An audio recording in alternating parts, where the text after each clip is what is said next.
Good morning and welcome to Mr. Rainbow Loves Coffee. Hope you're all doing really well. We're going to be talking today about the Breville Barista Express. The Breville Barista Express is the most wonderful espresso machines out there for beginners, novices, basically anybody who wants coffee at home.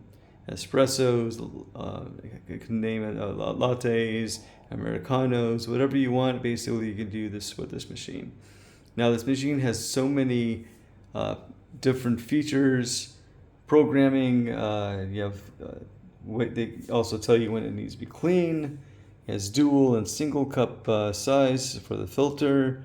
You have the grind amount, how much coffee comes out from the grinder. Recommended always to the end and do single dose. And if you want to experiment, you can do that. And also has a porter filter with the bottom porter filter, which I do not have today because I have the Bottomless. But what it does is they have a cup inside that will bring the coffee out exactly the same pressure every single time. But let me show you the one I upgraded to. I have a Bottomless porter filter. I do recommend this because you can see the channeling, whatever comes out of the coffee cup, and it's beautiful. It has nice wood accents. To be honest with you, I don't remember the name, so I do apologize for that. Let's continue on. So we all know what the power button does. It turns on and off the machine. This is the grind amount. This is the filter, single dose and double dose right here. You also have the power gauge that tells you what range of espresso you're getting. Now, have you noticed the dark side here? Ooh, the dark side. Excuse me. This here is the range that you should have your espresso.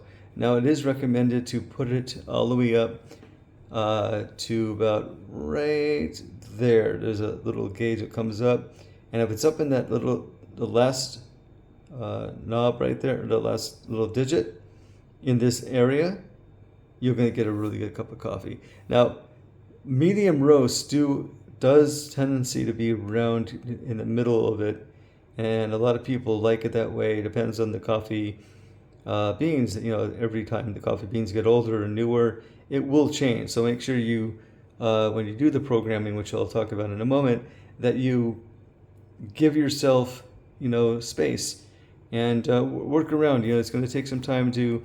If you're new to it, take some time to realize what coffee grounds you need, what kind of coffee you have, the grind size, the tamping you're doing, and different tools. I'll show you some new tools that I've gotten to in a moment. Now, the programming is really nice. You hold down the the programming button, and you hear the little beeping sound. Now you can program. I just reset it, actually. I didn't do the program. I let it there too long. So now it's reset. Now my old program is gone, which is fine because I do change it every once in a while. So let's try it again. You hold it down one time and let go. Now it blinks. So you're going to hold down a single cup or double cup. And once you push it down, you're going to have basically how much coffee is coming out. You need what is recommended, 18 in, 36 out. That is a very good cup of coffee. Now, you must buy a kitchen one of these scales, because a scale will give you the grams, how many seconds are coming out, because you gotta make sure that you do not go under 25 or over 30 seconds when you're pulling a coffee. Pulling means the coffee is coming out of the porter filter. Now, this one has, you can reset it to here. You have different programming sections. They could do ounces for people in America, fluid ounces, which is really good. But grams is always with coffee. When you're talking about coffee beans, you're talking about grams. Now, this is a greater goods scale. It's very good. I found it on Amazon. And it is longer than most scales. I like it because I like the idea. I can see it, and it does stay very still. And I have able to use my hand under here to push the buttons. Because sometimes you push it here, see what happens, it falls down. But the smaller ones won't do that because it ends up here. I recommend getting a small one. I got this one because I like the way it looks. Sometimes I put it this way. So basically you take your cup or smaller cup. This one doesn't fit. Put your smaller cup in here and you weigh it. Then you make sure you push the T. Coffee comes down and it's really good. So let's continue on. What's the next step? Let's go to the grinder. All right. So the grinder has 16. You got 1, which is very fine, all the way up to number 16, like for pour overs and French presses are very good. It tells you here slower extraction and then faster extraction. This is coarse. Basically, you're going this way and then you go that way. It's kind of confusing because you're over here where all the numbers are. I got confused the first time I did that. I keep forgetting which way is coarser and finer. Finer is slower. So basically F and S is slow and C and F is fast. That's how I remembered. So that's the grind size. And here's the grinder inside. And now let's go inside the grinder. So now you have it called a burr. I haven't cleaned mine in a while, so I apologize. The burr, this is an upper burr. So I'm gonna pull it. And make sure you clean this after every time you change your coffee beans, excuse me. And that's the lower burr. That's the upper burr is basically where you can change the size. It's you can't really see it, but there's a way you can. There is a way you can do that if you want to. You change the open this up and do it. It's a little difficult sometimes. Now I gotta we'll worry about that later. I have to clean it out so I can put that back. So yeah, there you go. And also you have a 1.5 liter tank back here. I recommend water. If you're going to use a filter, don't use sustained water. Whatever they call that. You know, you can use bottled water, which is fine. Don't you ever use sink water from the sink. I'll tell you why, because there is lime in well, it's green. You can have green stuff because lime inside here, and it's very hard to clean. Some people do it, but you have to scale. The scaling is a very hard thing to do on these kind of machines. So I try to avoid that. It's up to you. And it's also saves money if you use the same water you have in your sink. If you have a filter in your sink, then it's perfect. Now the reason why it's blinking right now, here's something good, is because I opened this. It will not allow me to grind anything. If I push a button, even down here where the button basically pushes, it will not go.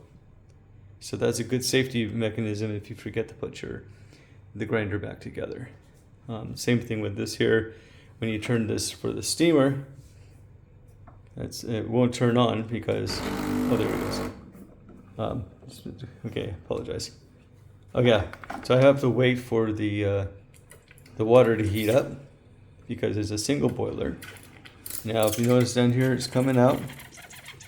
It's cleaning the out. Now it's going to start steaming. And you have it's a single steamer. It's not a double or triple, which a lot of the more expensive machines have. Let's see, it comes out like that. And once it comes out very fluidly, you can make a better cup of the milk for the lattes and stuff like that. Oh yeah, I was going to talk about the accessories. I bought these as accessories. This is a tamper and distributor, and the same together. This is a funnel ring, so you don't make any messes. This is a WD tool. There's better ones out there. This one's good, but not good enough. I recommend getting ones that have more of these little wires on it, and you get the better angle. There you go. And I just like the way it looked, so it works for me fine. I got a dosing cup to tell this has 10 ounces. So if I want 18, I know to keep it, between 10 and a little less, and then you just pour it in. You always can take grams out, but you can't put grams in after you grind them. This is a dosing cup, so what I do is I put the dosing cup inside here, push this in grimes come out, I take it out, and then I take this here, I flip it over on here. Now if I had another hand, I can show it to you, and then I shake it up and make sure all the coffee is good. You do not want clumps in your coffee. Not good. Not good at all. So yeah, that's basically the machine. I'll say the name one more time, the Breville Barista Express. Recommend it highly. It's fantastic. I am not a barista. I will never claim I am. It's for me, this is something I got into just because it was a hobby. I met a great group of people on YouTube. They are fantastic. I recommend, looking around. Don't take my word for it. Look for other machines if you want to. Find other colors. Find tools. There's so many machines out there for beginners, moderate to the baristas that they're amazing. If you ever gone to a coffee shop and a good barista gives you that great cup of coffee, you really want one. This can do it for you. You can learn on this and then move up to different ones. Remember, this is not the coffee machine, it's the coffee bean. I was told that many times. So anyways, thank you. Hope you liked this video. Please like and subscribe, and have yourself a wonderful day, and I'll talk to you later. Bye.